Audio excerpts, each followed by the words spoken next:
కూటమి ప్రభుత్వం గెలిచిన దగ్గర నుంచి కూడా ప్రజలందరూ కూడా ఎప్పుడు రోడ్డు వేస్తారని చెప్పేసి ఎదురు చూస్తున్న పరిస్థితి. 15 నెలలు అయినా సరే ఈ రోడ్డు నిర్మాణం జరగలేదు. ప్రజలందరి పక్షాన మేము ప్రభుత్వాన్ని డిమాండ్ చేస్తా ఉన్నాం.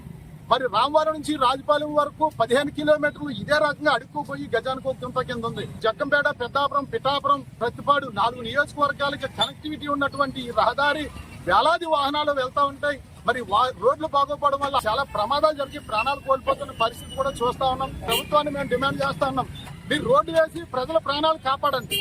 లేదు చేత కాకపోతే ఈ రోడ్ల మీద ఉన్న గోతుల్లో చేపల చెరువులు పెంచుకోవడానికి పర్మిషన్ ఇవ్వని చెప్పి కూడా తెలియజేస్తా ఉన్నాం. మరి సంపద సృష్టిస్తా ఉన్నారు. ఈ చేపల చెరువుల కింద రోడ్ల మీద వేస్తే సంపద వస్తుంది. దయచేసి ఇకనైనా సరే సిగ్గు తెచ్చుకుని ప్రభుత్వం ఈ 15 కిలోమీటర్ల రోడ్ని వెయ్యాలని చెప్పేసి జగ్గంపేట నియోజకవర్గ ప్రజలందరి పక్షాన కూడా ప్రభుత్వాన్ని డిమాండ్ చేస్తా ఉన్నాం.